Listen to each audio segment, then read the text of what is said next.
Bang. What's up, guys? Needs Knives. I'm Jared, and today we're going to talk about drop shutty knives, what it means, and what makes it happen. So, I think some people get it confused on what it exactly means and where it comes from. A lot of people think it only happens in the pivot and then it's just ball bearings, and some people think that, anyways. All right. This is a compression lock. This is not drop shutty. This is free dropping. It's free dropping because there's no lock bar tension. Once I push the compression lock, there's no lock bar tension. So it is a free dropper. Same thing with an access lock. Free dropper. So sometimes you can get some that are a little stiffer and they need to be broken in, or the phosphor bronze or whatever it's on needs to be cleaned or polished. Now, where it comes from, one more second. When it just completely drops, even though you're not on, because drop shuttiness would be, when you have the lock bar tension, it needing a little shake and go down. Now, when it just free drops, that would be like a guillotine. So that, to me, at least to me, is guillotine action.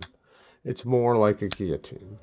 I know some people call it drop shutty, but drop shutty to me would be something that doesn't just drop shut.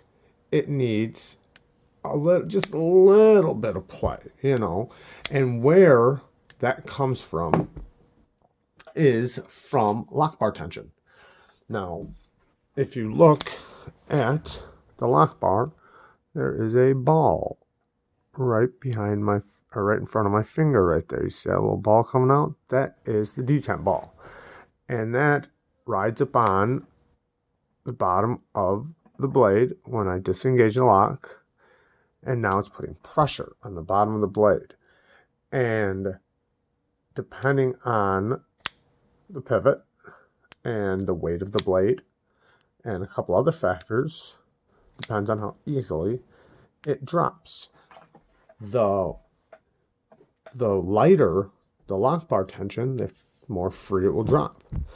Like this one being the guillotine. It has very weak lock bar tension.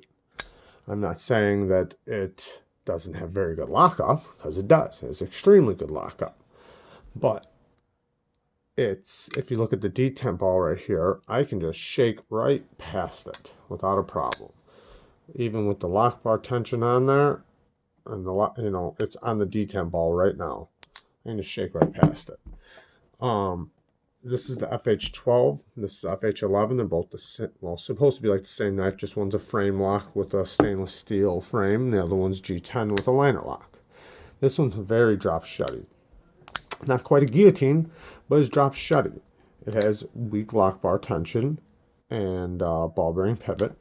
Now you can get drop shutty action out of a phosphor bronze or out of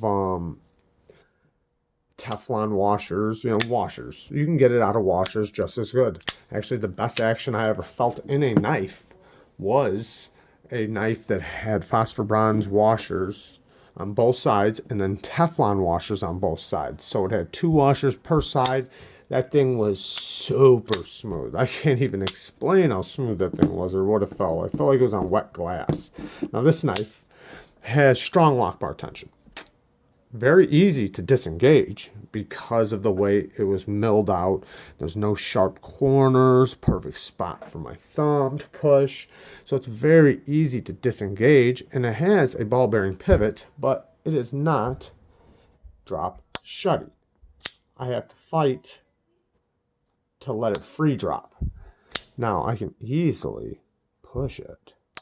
Super smooth. I mean, I can't even explain how smooth it is. It almost feels like it would be drop shutty, but that lock bar tension plus the weight of the blade. This blade is very light. A lot of people use that as a reference, how light the blade is, because if it has a light blade, it's going to be a little bit harder without having strong lock bar tension. Now, like this Kaiser, this blade isn't very heavy, and it's very drop shutty because it has the lock bar tension isn't very strong. Not saying it's not strong lockup. It's very strong lockup. This thing is locked up like a rock, but very smooth. Very smooth dropper, very free dropping. This knife's almost a guillotine, even though it has decently strong lock bar tension. I guess it's a little, because it's almost a guillotine. It's very smooth, but it has a heavier blade stock, so it's going to be more easier. This one's almost like how do I say it? Like on hydraulics. This is very smooth. I love the action of this knife. Yeah, I can deploy it down the bottom, but we're not talking about deployments. We're talking about drop shutty knives. But I just figured I'd go over that and explain what drop shutty means. Like on the old 450, you know, one of the reasons why it has a very light blade and it's super drop shutty is because of that lock bar tension. I mean, try doing the same thing holding the lock bar. Not as drop shutty. So that's where it comes from, guys. I'm sure a lot of you guys already knew that, but I figured I'd talk about it. Some people think it just has to do with the pivot being a ball bearing pivot or the quality of the build of the knife. I mean, you can get drop shutty knives out of a $20 M&P. I mean, see how smooth that was? And I'm kind of sitting at an angle right there. I mean, very smooth. But yeah, that's it, guys. Drop shutty action.